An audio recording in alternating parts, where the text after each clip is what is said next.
Hi, today we are going to discuss the 5 Boons of Life by Mark Twain. Mark Twain's theme reflects an old proverb coined by Geoffrey Chaucer in 1374, when Chaucer wrote a poem about the tragic tale of 2 lovers in the ancient city of Troy.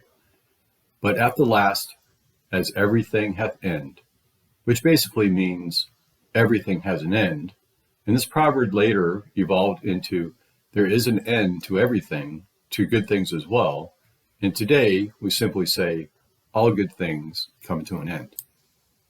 So in our story, The 5 Boons of Life, the magical morning fairy offers our young man the choice of 5 boons, or favors, or requests, much like the genie offered Aladdin. 4 of these boons seem good, but of course, they are also very selfish and greedy. But the 5th one is death. To the chagrin of the fairy, our hero chooses the ones he perceives as being good for him, and he lives to experience the happiness of pleasure, love, fame, and wealth. But these boons quickly run their course and expire into pain, grief, shame, and poverty. The happiness he experienced with these boons is only fleeting and short-lived, and interspersed with long, drawn-out miseries 1,000 times worse than the joy provided by the boons. He would have been better off to have never been born or dying rather than to live through these dire phases. Then finally, when our subject is an old man and in complete despair, the only good thing that can relieve him of his sour and lonely life is death. But the boon of death is no longer available, for it was already given to a young child.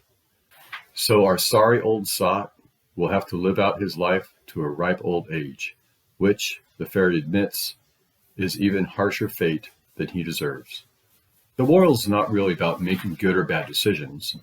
It is about accepting that death is inevitable, and no matter how rewarding or challenging life is, we are all going to die. Now, although it seems a little facetious and twisted, Mark Twain has a very realistic approach to life and death. His message is not saying that life is not worth living, but he is saying it is hard and cruel, with its many ups and downs, and choices are tempting and difficult, and each choice has its own repercussions. If you fear life and living, then only in death can you only fully rest.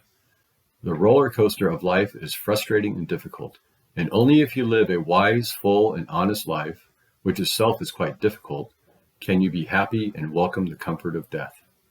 Mark Twain quotes, "The fear of death follows from the fear of life. A man who lives fully is prepared to die at any time. Pity is for the living, envy is for the dead."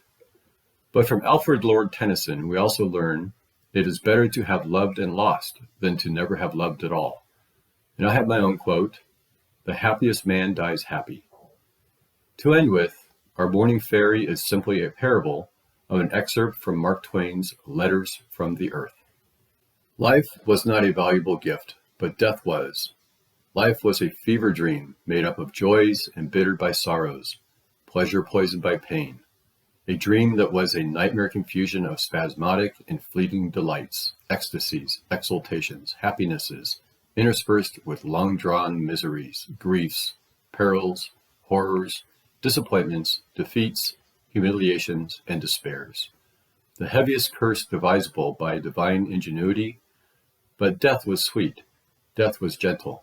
Death was kind. Death healed the bruised spirit and the broken heart, and gave them rest and forgetfulness. Death was man's best friend. When man could endure life no longer, death came and set him free. Well, I hope you enjoyed my summary and analysis. Let me know your thoughts in the comment sections below, and don't forget to subscribe to my channel. Thanks for watching. Bye.